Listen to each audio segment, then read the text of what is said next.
ಗರ್ಭವತಿಯಾಗಿದ್ದ ಬಾಲಕಿಗೆ ಗರ್ಭಪಾತ ಆಗಿತ್ತು. ಅದರ ಭ್ರೂಣವನ್ನು ಸಂಗ್ರಹಿಸಲಾಗಿತ್ತು.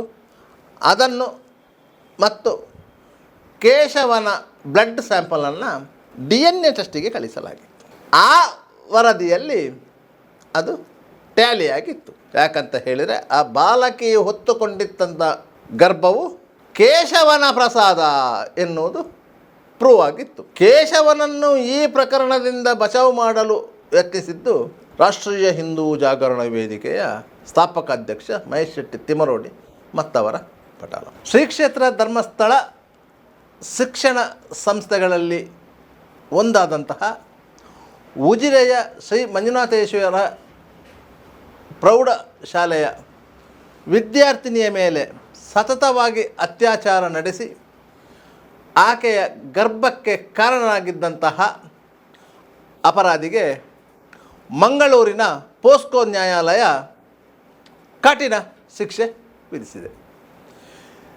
2022 ನವೆಂಬರ್ ತಿಂಗಳಲ್ಲಿ ಈ ಘಟನೆ ಬೆಳಕಿಗೆ ಬಂದಿತ್ತು. ಹೈಸ್ಕೂಲಿನ 8ನೇ ತರಗತಿಯ ವಿದ್ಯಾರ್ಥಿನಿ ಹೊಟ್ಟೆನೋವು ಎಂದು ಹೇಳಿದ ಸಂದರ್ಭದಲ್ಲಿ ಆಕೆಯ ತಾಯಿ ಮತ್ತು ನೆರೆಮನೆಯ ಎಲೆಕ್ಟ್ರಿಷಿಯನ್ ವೃತ್ತಿ ಮಾಡುತ್ತಿರುವ ಕೇಶವ ಎಂಬಾತ ಆತ ಮಧ್ಯವಯಸ್ಕ ಆಕೆಯನ್ನು ಕರೆದುಕೊಂಡು ಬೆಳ್ತಂಗಡಿಯ ವೈದ್ಯರಲ್ಲೊಬ್ಬರಿಗೆ ಬಂದಿದ್ದರು. ಅವರು ತಪಾಸಣೆ ನಡೆಸಿದ ಸಂದರ್ಭದಲ್ಲಿ ಆಕೆ ಗರ್ಭವತಿಯಾಗಿರುವುದು ಗಮನಕ್ಕೆ ಬಂದಿತ್ತು. ಆಕೆಯ ಡೇಟ್ ಆಫ್ ಬರ್ತ್ ಮತ್ತು ಶಾಲೆಯ ತರಗತಿ ಕೇಳಿದ ಕೂಡಲೇ ವೈದ್ಯರಿಗೆ ಸಂಶಯ ಬಂದಿತ್ತು, ಈಕೆ ಅಪ್ರಾಪ್ತೆ. ಅವರು ಈ ಪ್ರಕರಣವನ್ನು ಬೆಳ್ತಂಗಡಿ ಪೊಲೀಸರ ಗಮನಕ್ಕೆ ತಂದರು. ತಕ್ಷಣ ಬೆಳ್ತಂಗಡಿ ಪೊಲೀಸರು ವೈದ್ಯರ ಕ್ಲಿನಿಕ್ಕಿಗೆ ಹೋಗಿ ತಾಯಿ, ಮಗಳು ಮತ್ತು ಅವರೊಂದಿಗೆ ಬಂದಿದ್ದಂತಹ ಎಲೆಕ್ಟ್ರಿಷಿಯನ್ ಕೇಶವನನ್ನು ಠಾಣೆಗೆ ಕರ್ಕೊಂಡು ಬಂದರು. ಆಕೆಯನ್ನು ವಿಚಾರಣೆ ನಡೆಸಿದ ಸಂದರ್ಭದಲ್ಲಿ ಆಕೆ ತನ್ನ ಗರ್ಭಕ್ಕೆ ಕಾರಣರಾದವರ ಹೆಸರನ್ನು ಹೇಳಿಲ್ಲ. ಅವರು SDM ಕಾಲೇಜಿನ ಫಿಸಿಕಲ್ ಡೈರೆಕ್ಟರ್, ದೈಹಿಕ ಶಿಕ್ಷಣ ನಿರ್ದೇಶಕ ರಮೇಶ್ ಅವರ ಹೆಸರು. ಕೂಡಲೇ ಪೊಲೀಸರು ಬಾಲಕಿಯನ್ನು ಆಕೆಯ ತಾಯಿಯೊಂದಿಗೆ ಪೊಲೀಸರ ಜೊತೆಗೂಡಿ ಮಂಗಳೂರಿನ ಲೇಡಿ ಗೋಶನ್ ಆಸ್ಪತ್ರೆಗೆ ಕಳುಹಿಸಿದರು. ಅಲ್ಲದೆ ಆಗಿನ ಜಿಲ್ಲಾ SP ಅವರಿಗೆ ಮಾಹಿತಿ ನೀಡಿದರು.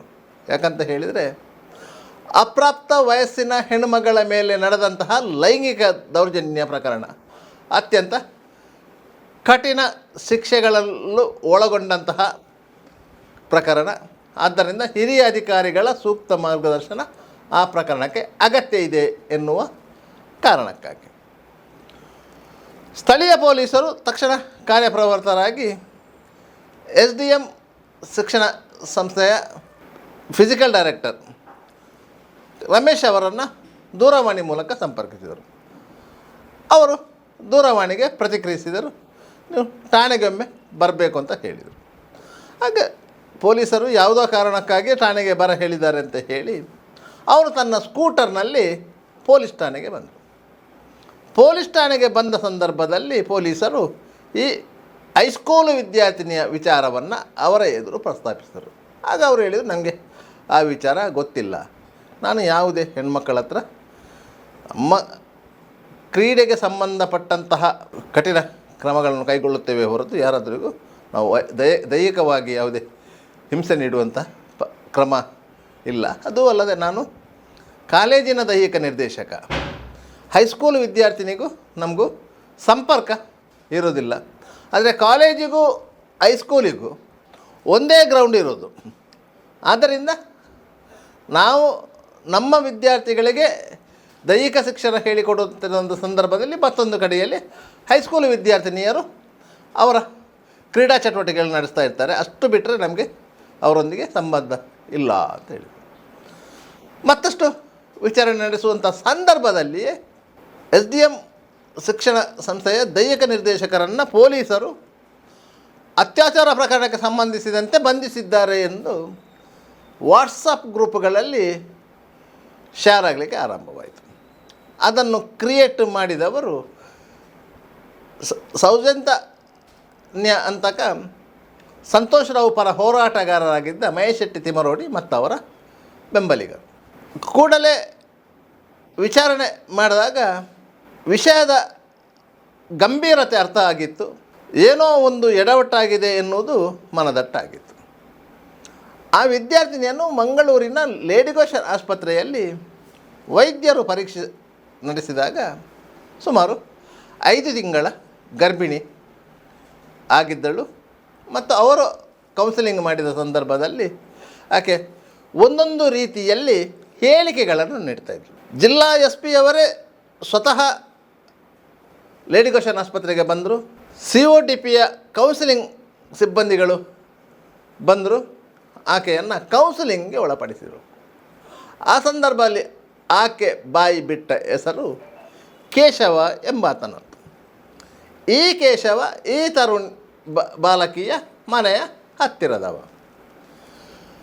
ಮಧ್ಯವಯಸ್ಕ, ಮಗನೊಬ್ಬ ಕಾಲೇಜ್ ಮೆಟ್ಟಲು ಹತ್ತಿದ್ದಾನೆ, ಎಲೆಕ್ಟ್ರಿಷಿಯನ್ ವೃತ್ತಿ ಮಾಡ್ತಾ ಇದ್ದ.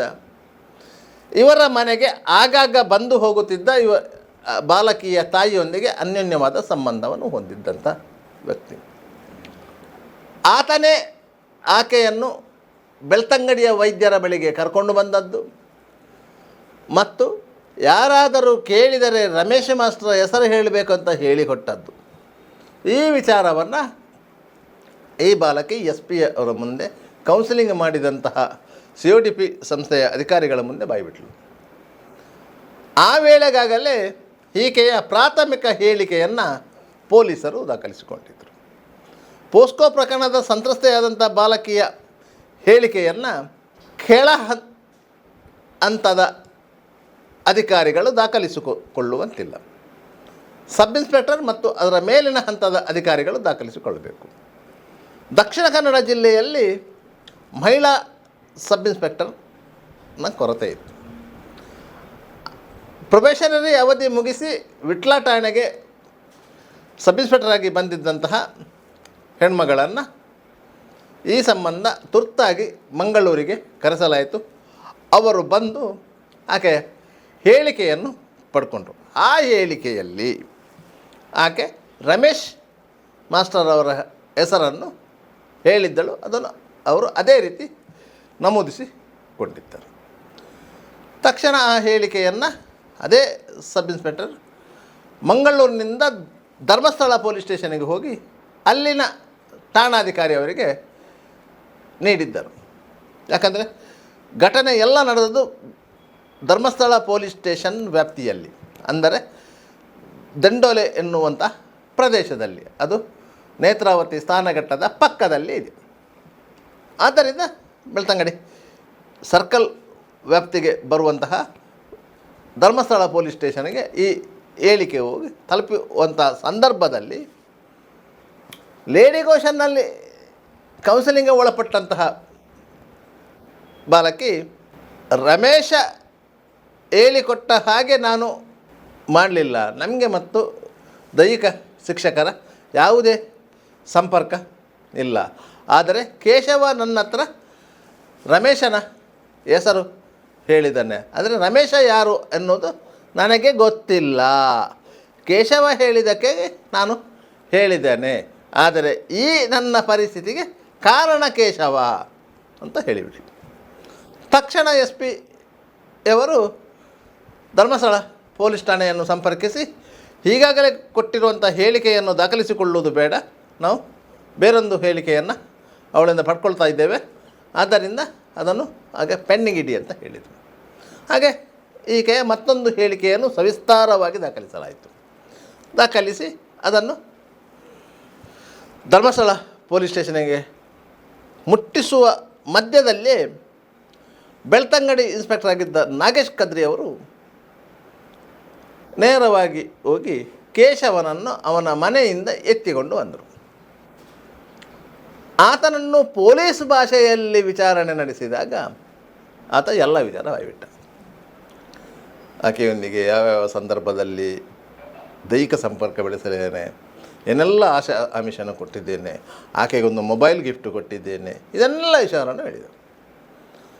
ಆದ್ದರಿಂದ ಬಾಲಕಿಯ ಹೇಳಿಕೆಯ ಆಧಾರದಲ್ಲಿ ಧರ್ಮಸ್ಥಳ ಪೊಲೀಸ್ ಠಾಣೆಯಲ್ಲಿ ಕೇಶವನ ಮೇಲೆ ಅತ್ಯಾಚಾರ ಪ್ರಕರಣ ದಾಖಲಾಯಿತು ಮತ್ತು ಅಪ್ರಾಪ್ತ ವಯಸ್ಕ ಹೆಣ್ಣುಮಕ್ಕಳ ದೌರ್ಜನ್ಯ ತಡೆ ಕಾಯ್ದೆ ಅಡಿಯ ಅಂದರೆ ಪೋಸ್ಕೋ ಕಾಯ್ದೆ ಅಡಿಯಲ್ಲಿ ವಿವಿಧ ಸೆಕ್ಷನ್ಗಳಲ್ಲಿ ಕೇಸು ದಾಖಲಾಯಿತು. ಕೇಶವನನ್ನು ಬಂಧಿಸಿದರು, ಮೆಡಿಕಲ್ ಟೆಸ್ಟ್ ಮಾಡಿಸಿದರು. ತದನಂತರ ಆತನನ್ನು ನ್ಯಾಯಾಲಯಕ್ಕೆ ಹಾಜರುಪಡಿಸಿದರು. ಆತ ನ್ಯಾಯಾಂಗ ಬಂಧನಕ್ಕೆ. ಅಲ್ಲಿಗೆ ರಮೇಶ್ ಮಾಸ್ಟ್ರು ಅಂದರೆ ಫಿಸಿಕಲ್ ಡೈರೆಕ್ಟರ್ SDM ಕಾಲೇಜ್, ಇವರ ಮೇಲಿನ ಅಪವಾದದ ತೆರೆಗೆ ಸರಿಯಿತು. ಅವರು ಮರುದಿನ ಶುಚಿರ್ಭೂತರಾಗಿ ಉಜಿರೆಯ ಮಾರಿಗುಡಿಗೆ ಸುರಿಯದ ದೇವಸ್ಥಾನಕ್ಕೆ ಹೋಗಿ ಕಾಣಿಕೆ ಸಲ್ಲಿಸಿ ತಪ್ಪಿತಸ್ಥರಿಗೆ ತಕ್ಕ ಶಿಕ್ಷೆ ಆಗಬೇಕು ಅಂತ ಹೇಳಿ ಅಡ್ಡ ಬಿದ್ದು ಬಂದರು. ಅವರ ಮಾನಸಿಕ ಆಘಾತದಿಂದ ಅವರು ಹೊರಬರಲು ಆ ದೇವರ ಮೊರೆ ಹೋದರು. ಯಾವಾಗ ಕೇಶವ ಆ ಪ್ರಕರಣದಲ್ಲಿ ಆರೋಪಿಯಾಗಿ ಜೈಲಿಗೆ ಹೋದನ, ಬೇರೆಯವರು ರಮೇಶ್ ಮಾಸ್ಟರ್ ಹತ್ರ ಬೊಟ್ಟು ಮಾಡಿ ತೋರಿಸುವಂತಿರಲಿಲ್ಲ. ಆದರೆ ಕೇಶವನನ್ನು ಈ ಪ್ರಕರಣದಿಂದ ಬಚಾವು ಮಾಡಲು ಯತ್ನಿಸಿದ್ದು ರಾಷ್ಟ್ರೀಯ ಹಿಂದೂ ಜಾಗರಣ ವೇದಿಕೆಯ ಸ್ಥಾಪಕ ಅಧ್ಯಕ್ಷ ಮಹೇಶ್ ಶೆಟ್ಟಿ ತಿಮರೋಡಿ ಮತ್ತವರ ಪಟಾಲ. ತಿಮರೋಡಿಯೊಂದಿಗೆ ಗುರುತಿಸಿಕೊಂಡಿದ್ದಂತಹ ಗಿರೀಶ್ ಮಠಣ್ಣವರ್ ಸಂತ್ರಸ್ತ ಬಾಲಕಿ ಸುರಿವಿಗೆ ಕೊಟ್ಟಿದ್ದಂಥ ಹೇಳಿಕೆಯ ಪ್ರತಿಯೊಂದನ್ನು ಬೆಳ್ತಂಗಡಿ ಧರ್ಮಸ್ಥಳ ಠಾಣೆಯಿಂದ ಕದ್ದು ತಂದು ಮಂಗಳೂರಿನ ಪ್ರೆಸ್ ಕ್ಲಬ್ಬಲ್ಲಿ ಪತ್ರಿಕಾಗೋಷ್ಠಿ ನಡೆಸಿ ಪೊಲೀಸರು ಧರ್ಮಸ್ಥಳದವರ ಪ್ರಭಾವಕ್ಕೆ ಒಳಗಾಗಿ ಅಮಾಯಕನನ್ನು ಫಿಕ್ಸ್ ಮಾಡಿದ್ದಾರೆ, ದಣಿಗಳ ಕಾಲೇಜಿನ ಫಿಸಿಕಲ್ ಡೈರೆಕ್ಟರನ್ನು ಬಚಾವ್ ಮಾಡಲು ಯತ್ನಿಸಿದ್ದಾರೆ, ಪೊಲೀಸರು ಅದಕ್ಕೆ ಕೈ ಜೋಡಿಸಿದ್ದಾರೆ ಎನ್ನುವಂಥ ಗಂಭೀರ ಆರೋಪ ಮಾಡಿದರು. ತದನಂತರ ಆ ಪ್ರಕರಣದ ತನಿಖೆಯನ್ನು ಬೆಳ್ತಂಗಡಿ ಇನ್ಸ್ಪೆಕ್ಟರ್ ನಾಗೇಶ್ ಕದ್ರಿ ಅವರು ನಡೆಸಿದರು. ಗರ್ಭವತಿಯಾಗಿದ್ದ ಬಾಲಕಿಗೆ ಗರ್ಭಪಾತ ಆಗಿತ್ತು. ಅದರ ಭ್ರೂಣವನ್ನು ಸಂಗ್ರಹಿಸಲಾಗಿತ್ತು. ಅದನ್ನು ಮತ್ತು ಕೇಶವನ ಬ್ಲಡ್ ಸ್ಯಾಂಪಲನ್ನು DNA ಟೆಸ್ಟಿಗೆ ಕಳಿಸಲಾಗಿತ್ತು. ಆ ವರದಿಯಲ್ಲಿ ಅದು ಟ್ಯಾಲಿಯಾಗಿತ್ತು. ಯಾಕಂತ ಹೇಳಿದರೆ ಆ ಬಾಲಕಿಯು ಹೊತ್ತುಕೊಂಡಿದ್ದಂಥ ಗರ್ಭವು ಕೇಶವನ ಪ್ರಸಾದ ಎನ್ನುವುದು ಪ್ರೂವ್ ಆಗಿತ್ತು. ಪೊಲೀಸರಿಗೆ ತನಿಖೆಗೆ ಮಹತ್ವದ ಸಾಕ್ಷ್ಯ ಲಭ್ಯವಾಗಿತ್ತು, ಅದು ಮೆಡಿಕಲ್ ಸಾಕ್ಷ್ಯ. ಮತ್ತು ಬೇರೆ ಬೇರೆ ಸಾಕ್ಷಿಗಳು ಇದ್ದಾರೆ, ಅವರು ಒಟ್ಟಿಗೆ ಹೋದದ್ದು, ಅವಳನ್ನು ಇವ ಕರ್ಕೊಂಡು ಹೋದದ್ದು, ಅವಳಿಗೆ ಮೊಬೈಲ್ ತೆಗೆದುಕೊಟ್ಟದ್ದು, ಇಂಥದ್ದೆಲ್ಲ ಕೆಲವು ಸಾಕ್ಷಿಗಳು ಇತ್ತು. ಆದರೆ ಮುಖ್ಯವಾಗಿ ಬೇಕಿದ್ದದ್ದು ಮೆಡಿಕಲ್ ಸಾಕ್ಷ್ಯ, ಅದು ಲಭ್ಯವಾಗಿತ್ತು. ಪೊಲೀಸರು ನಿಗದಿತ ಸಮಯದಲ್ಲಿಯೇ ಕೇಶವನ ಮೇಲೆ ಆರೋಪ ಪಟ್ಟಿ ಸಲ್ಲಿಸಿದರು ಮಂಗಳೂರಿನ ಪೋಸ್ಕೋ ನ್ಯಾಯಾಲಯಕ್ಕೆ. ಆ ಸಂದರ್ಭದಲ್ಲಿ ಕೇಶವನ ಪರವಾಗಿ ಮಂಗಳೂರಿನಲ್ಲಿ ವಕೀಲರನ್ನು ನೇಮಿಸಿದ್ದು ಸಹ ಮಹೇಶ್ ಶೆಟ್ಟಿ ತಿಮರೋಡಿ ಕಡೆಯವರೇ. ಯಾಕಂತ ಹೇಳಿದರೆ ಈ ಪ್ರಕರಣದಲ್ಲಿ ಕೇಶವನನ್ನು ನಿರಪರಾಧಿ ಎಂದು ನ್ಯಾಯಾಲಯ ಘೋಷಿಸಿದರೆ ಪುನಃ ಆ ಅಪರಾಧವನ್ನು SDM ಕಾಲೇಜಿನ ಶಾರೀರಿಕ ಶಿಕ್ಷಣ ನಿರ್ದೇಶಕ ರಮೇಶ್ ಅವರ ಮೇಲೆ ಹಾಕಬಹುದು ಮತ್ತು ರಮೇಶ್ ಅವರನ್ನು ಶ್ರೀ ಕ್ಷೇತ್ರ ಧರ್ಮಸ್ಥಳದ ಧರ್ಮಾಧಿಕಾರಿ ಶ್ರೀ ವೀರೇಂದ್ರ ಹೆಗ್ಗಡೆ ಮತ್ತವರ ಸಹೋದರ ಶ್ರೀ ಅಶ್ವೇಂದ್ರ ಕುಮಾರ್ ಇವರ ಮೇಲೆ ಗೋಬೆ ಕೂರಿಸಬಹುದು ಎನ್ನುವುದು ಅವರ ಮಾಸ್ಟರ್ ಪ್ಲ್ಯಾನ್ ಆಗಿತ್ತು. ಅವರು ಸೌಜನ್ಯ ಪ್ರಕರಣದಲ್ಲಿ ಆರೋಪಿ ಸಂತೋಷ್ ರಾವ್ನನ್ನು ಜಾಮೀನಿನ ಮೇರೆಗೆ ಬಿಡಿಸಿಕೊಂಡು ಬಂದ ರೀತಿಯಲ್ಲಿಯೇ ತದನಂತರದ ವಿಚಾರಣೆಯ ಸಂದರ್ಭದಲ್ಲಿ ಸಾಕ್ಷ್ಯಾಧಾರಗಳನ್ನು ಕೊಲ್ಯಾಪ್ಸ್ ಮಾಡುವ ರೀತಿಯಲ್ಲಿ ಯಶಸ್ವಿಯಾಗಿ ಆತನ ಬಿಡುಗಡೆಗೆ ಕಾರಣರಾಗಿದ್ದರು. ತದನಂತರ ಆ ಆರೋಪವನ್ನು ಶ್ರೀ ಕ್ಷೇತ್ರ ಧರ್ಮಸ್ಥಳದ ಮೇಲೆ ಕಟ್ಟಿದ್ದರು. ಇದೇ ತಂತ್ರವನ್ನು ಈ ಪ್ರಕರಣದಲ್ಲಿಯೂ ಪ್ರಯೋಗಿಸಲು ಪ್ರಯತ್ನ ಪಟ್ಟಿದ್ದರು ಮತ್ತು ಭಾಗಶಃ ಯಶಸ್ವಿಯೂ ಆಗಿದ್ದರು. ಬೆಳ್ತಂಗಡಿ ಇನ್ಸ್ಪೆಕ್ಟರ್ ನಾಗೇಶ್ ಕದ್ರಿ, ಆಗಿನ ದಕ್ಷಿಣ ಕನ್ನಡ ಜಿಲ್ಲಾ SP ಮತ್ತು CODP ಸಂಸ್ಥೆಯ ಕೌನ್ಸಿಲಿಂಗ್ ಅಧಿಕಾರಿಗಳು ಸೂಕ್ತ ಸಂದರ್ಭದಲ್ಲಿ ಸೂಕ್ತ ರೀತಿಯಲ್ಲಿ ಆ ಬಾಲಕಿಯನ್ನು ಕೌನ್ಸಿಲಿಂಗ್ಗೆ ಒಳಪಡಿಸಿ ಆಕೆಯ ಬಾಯಿಯಿಂದಲೇ ಸತ್ಯ ವಿಚಾರವನ್ನು ತಿಳಿದುಕೊಂಡ ಹಿನ್ನೆಲೆಯಲ್ಲಿ ರಮೇಶ್ ಮಾಸ್ತರ್ ಅವರು ಆರೋಪ ಮುಕ್ತರಾಗಿದ್ದರು. ಕೇಶವ ಆರೋಪ ಹೊತ್ತುಕೊಂಡು ಜೈಲಿಗೆ ಹೋಗಿದ್ದರು. ಸುಮಾರು ಕಳೆದ 6 ತಿಂಗಳಿನಿಂದ ಈ ಪ್ರಕರಣ ಪೋಸ್ಕೋ ನ್ಯಾಯಾಲಯದಲ್ಲಿ ವಿಚಾರಣೆಗೆ ಬಂದಿತ್ತು. ಆ ಸಂದರ್ಭದಲ್ಲಿ ಸರ್ಕಾರದ ಪರವಾಗಿ ಹಾಜರಿದ್ದಂತಹ ಸರ್ಕಾರಿ ಅಭಿಯೋಜಕರು ಸಮರ್ಪಕವಾಗಿ ಸಾಕ್ಷ್ಯ ವಿಚಾರಣೆಯನ್ನು ಮಾಡಿದರು. ಈ ಪ್ರಕರಣದಲ್ಲಿ ಪ್ರಮುಖವಾಗಿ ಇರುವಂತಹ ಸಾಕ್ಷ್ಯ ಏನಂತ ಹೇಳಿದರೆ ಮೆಡಿಕಲ್ ರಿಪೋರ್ಟ್. ಅದನ್ನು ಕೊಟ್ಟಿರುವಂತಹ FSLನ ಅಧಿಕಾರಿಗಳು ನ್ಯಾಯಾಲಯದಲ್ಲಿ ಸ್ಪಷ್ಟವಾದ ಸಾಕ್ಷ್ಯವನ್ನು ನೀಡಿದರು. ಪೊಲೀಸ್ ಅಧಿಕಾರಿಗಳು ಕಾನೂನುಬದ್ಧವಾಗಿ ಸಂಗ್ರಹಿಸಿದಂತಹ ಕಿಟ್ಟನ್ನು ಕಳುಹಿಸಿದ್ದಾರೆ. ಆ ಕಿಟ್ಟನ್ನು ಪರೀಕ್ಷೆ ಮಾಡಲಾಗಿದೆ ಮತ್ತು ಆ ಕಿಟ್ ಹೋಲಿಕೆಯಾಗಿದೆ. ಆದ್ದರಿಂದಾಗಿ ಅದು ಕೇಶವನ ಬ್ಲಡ್ ಗ್ರೂಪಿಗೆ ಸಂಬಂಧಪಟ್ಟದ್ದು ಅಂತೇಳಿ ಸ್ಪಷ್ಟವಾಗಿ ಹೇಳಿದ್ದಾರೆ. ಆದ್ದರಿಂದ ಕೇಶವನೇ ಆ ಗರ್ಭಕ್ಕೆ ಕಾರಣ ಎಂದು ನ್ಯಾಯಾಲಯ ತೀರ್ಮಾನ ಮಾಡಿದೆ. ಅದಕ್ಕೆ ಪೂರಕವಾಗಿ ಕೆಲವೊಂದು ಸಾಕ್ಷಿಗಳಿದ್ದರು.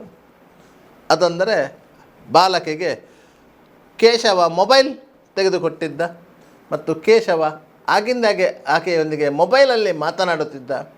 ಕೇಶವನ ಮೊಬೈಲ್ ನಂಬರ್ನ ಡಾಟಾ ತೆಗೆದಿದ್ದರು. ಆ ಬಾಲಕಿಯ ಮೊಬೈಲ್ ನಂಬರ್ನ ಕಾಲ್ ರೆಕಾರ್ಡು ತೆಗೆದಿದ್ದರು. ಆಗ ಅವರಿಬ್ಬರು ಪರಸ್ಪರ ದೂರವಾಣಿ ಮೂಲಕ ಸಂಪರ್ಕದಲ್ಲಿರುವುದು ಖಚಿತವಾಗಿತ್ತು. ಅದು ಅಲ್ಲದೆ ಕೇಶವ ದಿನಕ್ಕೆ ಕೆಲವು ಬಾರಿಯಾದರೂ ಆಕೆಯೊಂದಿಗೆ ದೂರವಾಣಿ ಮೂಲಕ ಮಾತಾಡುತ್ತಿದ್ದೆ. ಆಕೆಯು ಅದಕ್ಕೆ ರಿಯಾಕ್ಟ್ ಮಾಡ್ತಾಯಿದ್ಳು, ಆಕೆಯು ಕಾಲ್ ಮಾಡ್ತಾಯಿದ್ರು.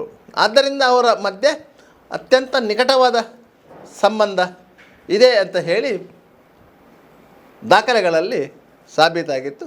ಅದನ್ನು ನ್ಯಾಯಾಲಯ ಒಪ್ಪಿಕೊಂಡಿದೆ. ಅದರಿಂದಾಗಿ ಕೇಶವ ಈ ಪ್ರಕರಣದಲ್ಲಿ ನುಣುಚಿಕೊಳ್ಳಿಕ್ಕೆ ಸಾಧ್ಯನೇ ಇರಲಿಲ್ಲ. ಮತ್ತು ಬೇರೆ ಬೇರೆ ಸಾಕ್ಷಿಗಳು ಸಹ ಕೇಶವನ್ನೇ ಇಂತಹ ಕೃತ್ಯ ಮಾಡಿದ್ದಾನೆ ಎನ್ನುವುದಕ್ಕೆ ಸಾಕ್ಷಿಯಾಗಿತ್ತು. ಆದ್ದರಿಂದ ನ್ಯಾಯಾಲಯ ಎಲ್ಲ ಸಾಕ್ಷ್ಯಾಧಾರಗಳನ್ನು ಪರಿಗಣಿಸಿ ಆತನನ್ನು ಕಸ್ಟಡಿಗೆ ತೆಗೆದುಕೊಂಡಿತ್ತು. ಯಾಕಂತ ಹೇಳಿದರೆ ಅವನನ್ನು ಮಹೇಶೆಟ್ಟಿ ತಿಮ್ಮರೋಡಿ ಕಡೆಯವರು ಸುಮಾರು 8 ತಿಂಗಳ ಹಿಂದೆಯೇ ಜಾಮೀನಿನ ಮೇಲೆಗೆ ಬಿಡಿಸ್ಕೊಂಡು ಬಂದಿದ್ದರು. ಪ್ರಕರಣದಲ್ಲಿ ಪೊಲೀಸರು ಚಾರ್ಜ್ ಶೀಟ್ ಸಲ್ಲಿಕೆ ಮಾಡಿದ ನಂತರ ಆತನನ್ನು ನ್ಯಾಯಾಂಗ ಬಂಧನದಲ್ಲಿಟ್ಟುಕೊಳ್ಳುವ ಅವಶ್ಯಕತೆ ಇಲ್ಲ ಅಂತ ಹೇಳಿ ನ್ಯಾಯಾಲಯ ತೀರ್ಮಾನ ಮಾಡಿದರೆ ಆತನನ್ನು ಜಾಮೀನಿನ ಮೇಲೆ ಬಿಡುಗಡೆಗೊಳಿಸಬಹುದು. ಆ ರೀತಿಯಾಗಿ ಬಿಡುಗಡೆಗೊಳಿಸಿತ್ತು. ಕೇಶವ ಊರಿಗೆ ಬಂದಿದ್ದ. ಆದರೆ ಎಲ್ಲ ಸಾಕ್ಷಿಗಳನ್ನು ಟ್ಯಾಂಪರಿಂಗ್ ಮಾಡಲಿಕ್ಕೆ ಅಂದರೆ ತಪ್ಪಿಸಲಿಕ್ಕೆ ಪ್ರಯತ್ನ ಪಟ್ಟರೂ ಸಾಧ್ಯ ಆಗಲಿಲ್ಲ. ಯಾಕಂತ ಹೇಳಿದರೆ ಇಂತಹ ಪ್ರಕರಣಗಳಲ್ಲಿ ಇದು ಅತ್ಯಂತ ಸೂಕ್ಷ್ಮ ಪ್ರಕರಣ. ಇದರಲ್ಲಿ ಮೆಡಿಕಲ್ ಎವಿಡೆನ್ಸ್ಗಳು ಪ್ರಮುಖ ಪಾತ್ರ ವಹಿಸ್ತದೆ. ಆದ್ದರಿಂದ ಕೇಶವ ಆ ಎಲ್ಲ ಸಾಕ್ಷಿಗಳನ್ನು ಎದುರಿಸಲೇ ಬೇಕಿತ್ತು, ಎದುರಿಸಿದ್ದಾನೆ. ಮತ್ತು ಆತನ ಮೇಲೆ ಹೊರಿಸಲಾದಂಥ ಆರೋಪ ನಿಸ್ಸಂಶಯವಾಗಿ ದೃಢಪಟ್ಟಿದೆ. ಆದ್ದರಿಂದ ನ್ಯಾಯಾಲಯ ಕೆಲವು ದಿನಗಳ ಹಿಂದೆ ಆತನಿಗೆ ನೀಡಿದ್ದಂಥ ಜಾಮೀನನ್ನು ರದ್ದುಗೊಳಿಸಿ ಆತನನ್ನು ಕಸ್ಟಡಿಗೆ ಪಡೆದುಕೊಂಡಿದೆ ಮತ್ತು ಜೈಲಿಗೆ ಅಟ್ಟಿದೆ. ಆತನಿಗೆ ನ್ಯಾಯಾಲಯ ಕನಿಷ್ಠ ಎಂದರೂ ಪೋಸ್ಕೋ ಪ್ರಕರಣ ಆಗಿರುವುದರಿಂದ 20 ವರ್ಷಗಳ ಕಠಿಣ ಶಿಕ್ಷೆ ವಿಧಿಸುವ ಸಾಧ್ಯತೆಗಳಿವೆ ಮತ್ತು ದಂಡ ವಿಧಿಸ್ತದೆ. ಆ ದಂಡದಲ್ಲಿ ಒಂದು ಅಂಶವನ್ನು ಸಂತ್ರಸ್ತ ಬಾಲಕಿಗೆ ಹೇಳ್ತದೆ ಮತ್ತು ನಿರ್ಭಯ ನಿಧಿ ಅಡಿಯಲ್ಲಿ ಸಂತ್ರಸ್ತ ಬಾಲಕಿಗೆ ಸುಮಾರು 5 ಲಕ್ಷದವರೆಗೆ ಪರಿಹಾರ ಸಿಗುವ ಸಾಧ್ಯತೆಗಳು ಇವೆ. ಒಟ್ಟಾರೆಯಾಗಿ ಮಹೇಶೆಟ್ಟಿ ತಿಮರೋಡಿ ಬಳಗ ಈ ಪ್ರಕರಣವನ್ನು ಧರ್ಮಸ್ಥಳದವರ ತಲೆಗೆ ಕಟ್ಟಲು ಮಾಡಿದಂಥ ಯತ್ನ ಆರಂಭದಲ್ಲಿಯೇ ವಿಫಲಗೊಂಡಿತ್ತು ಮತ್ತು ಇದೀಗ ಕೇಶವನೇ ಆ ಕೃತ್ಯ ಮಾಡಿದ್ದಾನೆ ಮತ್ತು ಕೇಶವನ ಒಟ್ಟಿಗೆ ನಿಂತವರು ಎಲ್ಲರೂ ಅಂದರೆ ಮಹೇಶೆಟ್ಟಿ ತಿಮ್ಮರು ಇರ್ಬೋದು, ಗಿರೀಶ್ ಮಟ್ಟಣ್ಣ ಅವರು ಇರ್ಬೋದು, ಬೇರೆ ಬೇರೆ ಹೋರಾಟಗಾರರಿರ್ಬೋದು, ಅವರೆಲ್ಲರೂ ಸಾರ್ವಜನಿಕವಾಗಿ ಬೆತ್ತಲಾಗಿದ್ದಾರೆ ಎನ್ನುವುದಂತೂ ಸ್ಪಷ್ಟ. ನಿರಂತರ ಸುದ್ದಿ